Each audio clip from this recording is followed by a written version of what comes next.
Hello everyone.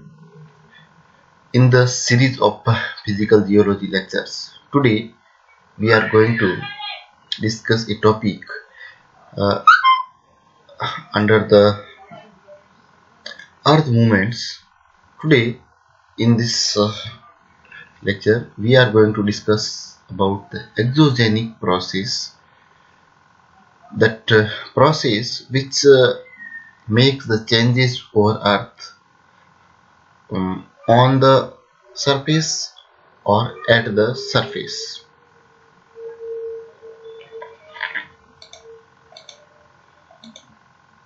So exogenic process are process that takes place at or near the earth surface that makes the surface wear away.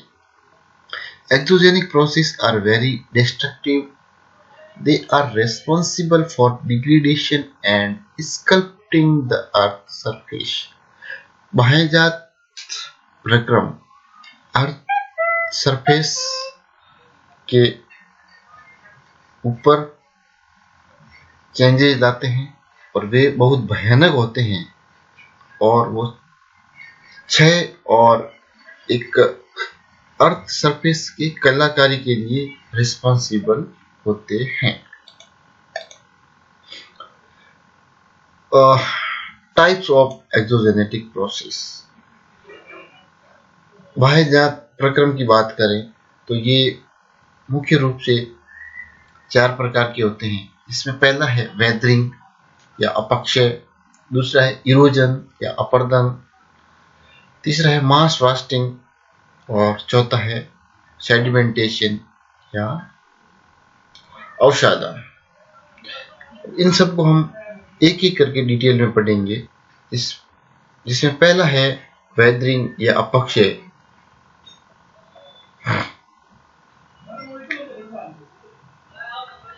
Weathering अपक्षय ऐसा process जो कि rock को तोड़ता है छोटे pieces में। The process that breaks down the rock into smaller pieces. अगर इसके अपक्षय या वेदरिंग के डेफिनेशन की बात करें, परिभाषा की बात करें, तो it is the combined action of all processes that cause rock to disintegrate physically and decompose chemically because of exposures near the earth surface through the element of weather such as temperature, rainfall, frost, fog and ice. Weather के जो element होते हैं जिनकी वजह से, जैसे कि तापमान, वर्षण, फ्रॉस्ट एक्शन या पाला जिसको बोलते हैं, फोग या आइस की वजह से अगर रॉक डिसइंटीग्रेट और डिकम्पोज होती है तो ये सब कंबाइंड एक्शन मिलकर के वेदरिंग के लिए रिस्पॉन्सिबल होता है, अपक्षय होता है। किसी भी रॉक का टूटना और क्षय होना अपक्षय कहलाता है। Weathering begins soon as rock comes on contact with one or more than one element of weather on the surface of the earth. In nature, generally both the disintegration and decomposition act together at the same time and assist each other. Nature में अपक्षय और विघटन दोनों ही क्रियाएं एक साथ चलती हैं और एक दूसरे को वो सहायक होती है।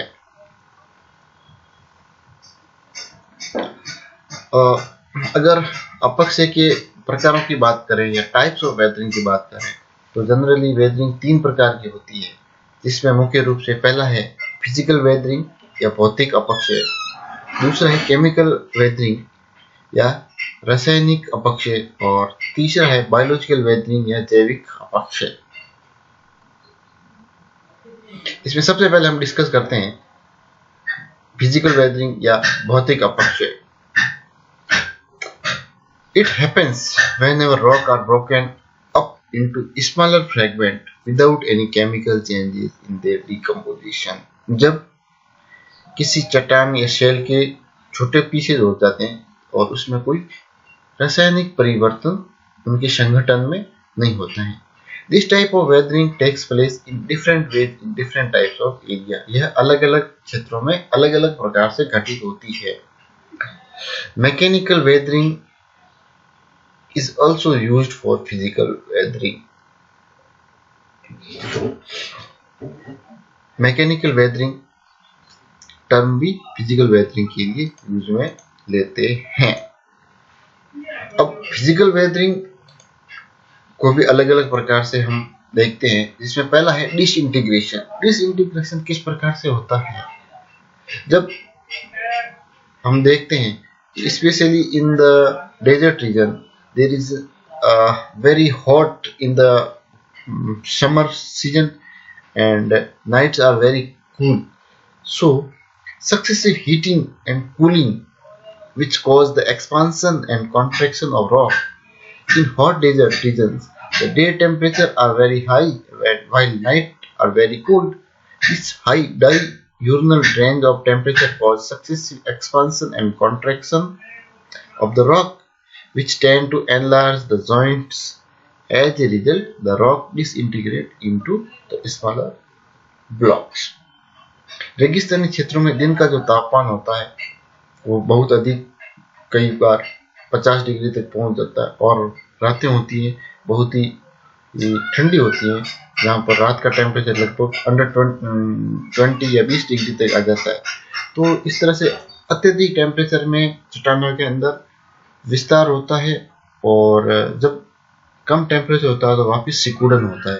तो ये एक्सपांशन और कॉन्ट्रैक्शन यानी कि विस्तार और सिकुड़न लगातार चलता रहता है, जिसकी वजह से चट्टानों में क्रैक्स डेवलप होते हैं और जॉइंट एनलार्ज हो जाते हैं, और जिसकी वजह से क्या होता है, धीरे धीरे वो डिसइंटीग्रेट हो जाती है छोटे छोटे ब्लॉक्स में या टूट जाती है. तो इस प्रकार से हम इसको ब्लॉक डिसइंटीग्रेशन कहते हैं. एक वेदरिंग का फोटो है, इसमें जो हार्ड रॉक है वो इसमें रिमेनेंट्स है, और जो सॉफ्ट पार्ट है वो वेदर्ड हो गया है. Now exfoliation. This result because of intense heating of the rocks outer layer. Since rocks are poor conductor of heat, the inner layer remain almost unaffected by the heat. Due to successive expansion and contraction, the outer layer of the rock subsequently peel off from the main mass of the rock in the form of concentric shell. जब चट्टान के ऊपर outer side पे बहुत अधिक temperature लगता है तो इसकी आउटर सरफेस पील ऑफ हो जाती है और इनर सरफेस अनअफेक्टेड रहती है. तो इसमें अलग अलग पील ऑफ बन जाते हैं, और इस प्रकार से स्ट्रक्चर को हम एक्सफोलिएशन कहते हैं.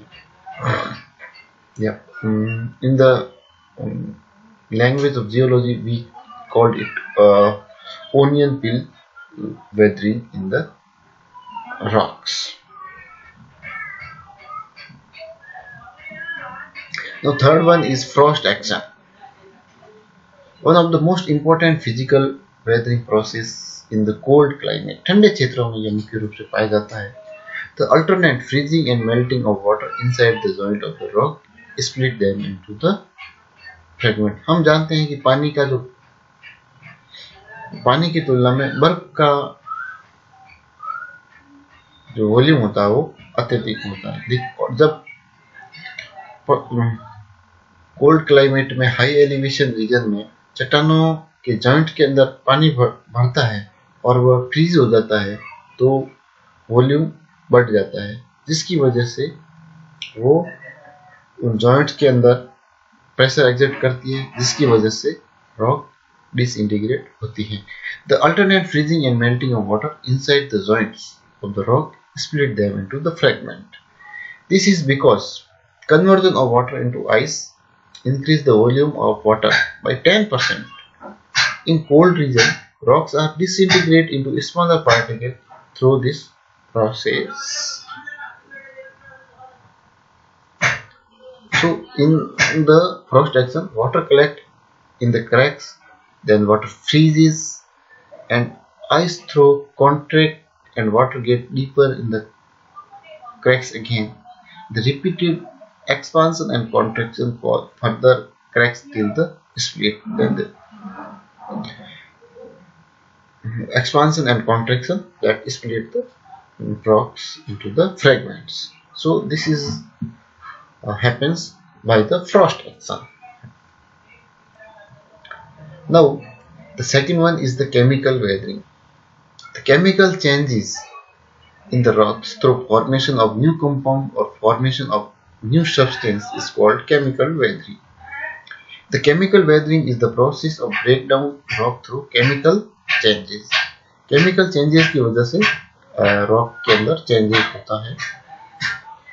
There are several chemical processes include such as oxidation, carbonation, hydrolysis and acid solution etc. by which the chemical changes takes place in the rocks. First one is the oxidation, the process in which atmospheric oxygen reacts with the rocks into and produce the oxide. The greatest impact of this process is observed on the ferrous mineral. Generally ferrous mineral के साथ oxygen react करके उनको oxide बनाती है. Oxygen present in the humid air reacts with iron grains in the rock to form a yellow and red oxide of the iron. So this is called rusting of the iron. Iron का जंग लगना या rusting कहलाता है. Rust decompose the rock completely with the passage of the time. जैसे जैसे time pass होता है, rusting की वजह से rock completely भी decompose हो जाती है. We can say in this diagram the oxide of the iron here also. So carbonic acid form from water and carbon dioxide mixing and can dissolve feldspar and calcite in the form of the rocks. Carbon dioxide पानी मिलकर कार्बनिक oxide बनाते हैं जिसकी वजह से feldspar और calcite dissolve हो जाते हैं. Second one is the carbonation, the process by which various types of carbonate are formed. Some of these carbonate are soluble in water. For example, when rainwater containing carbon dioxide passes through pervious limestone, the rock joint enlarges due to the action of carbonic acid. The joint enlarges in the size and lime is removed in the solution. Carbonic acid की वजह से limestone terrain में lime remove हो जाता है और कई सारे फिजिकल फीचर्स अंडरग्राउंड वाटर में रिमेनेंट रहते हैं. इसमें कई सारी सॉल्यूशन कैविटीज बनती है जिसमें stalactite, stalagmite, pillars and karst topography बनती है. Third one is the hydration, the process by which water is absorbed by mineral of the rock. Due to absorption of water by the rock, its volume increases and grains lose their shape. Feldspar, for example, is changed into kaolin through hydration. जब rock के अंदर पानी का अवशोषण होता है जिसकी वजह से उसका वॉल्यूम बढ़ जाता है और जो रॉक की ग्रेन्स होते हैं उनकी शेप चेंज हो जाती है, जैसा कि फेल्सपार हाइड्रेशन की वजह से केओलिन में चेंज हो जाता है.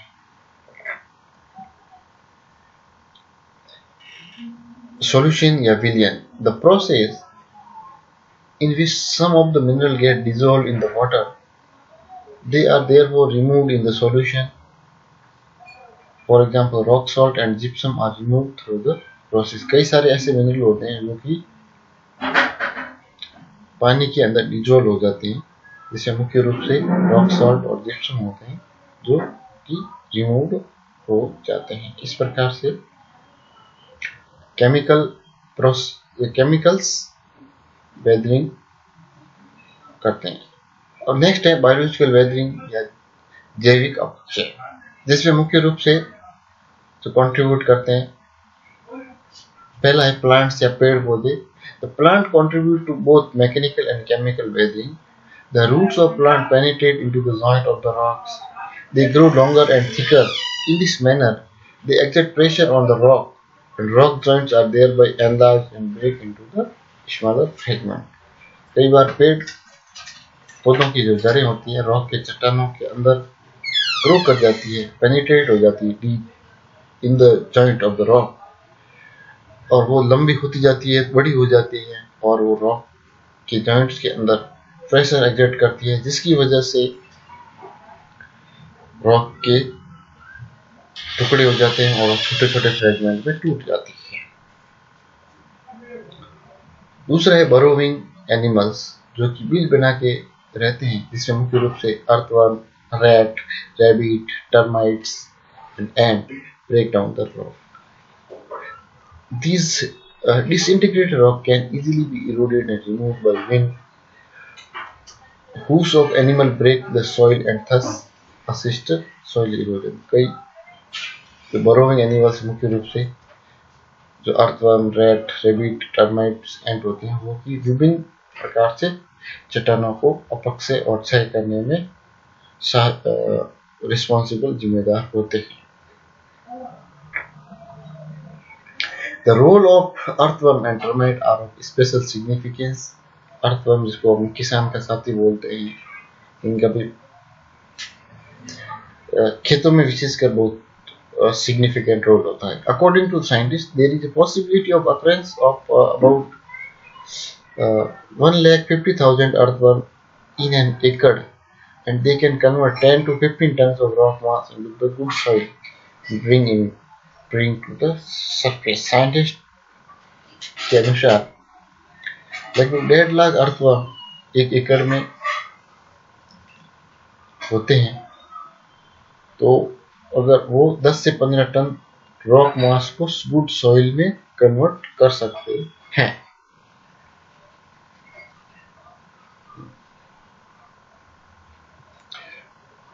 और तीसरा जो जैविक कारक है वो है मानव स्वयं, human being. Human beings play a very important role in the weathering of the various rocks. जैसे कि man breaks a large amount of rock in the course of his activity, like agriculture, construction of house, construction of roads, and other engineering project also. मानव अपनी आवश्यकताओं की पूर्ति के लिए जैसे कि कृषि करता है, हाउस बनाता है, रोड बनाता है, और जो भी एक्टिविटीज या प्रोजेक्ट में काम करता है, जिसकी वजह से वह वेदरिंग के लिए रिस्पॉन्सिबल होता है. जैसे कि he quarries for mining the minerals, thus help in weathering by breaking, weakening the and loosening the rock. किसी भी खनिज के लिए, खनन के लिए माइनिंग करना भी वेदरिंग के अंतर्गत आता है. इस प्रकार से फिजिकल, केमिकल और बायोलॉजिकल वेदरिंग के विभिन्न घटक होते हैं, जो कि अपने अपने अलग अलग तरीकों से अपक्षय या वेदरिंग के लिए रिस्पॉन्सिबल होते हैं. That's all about the physical weathering. Thank you.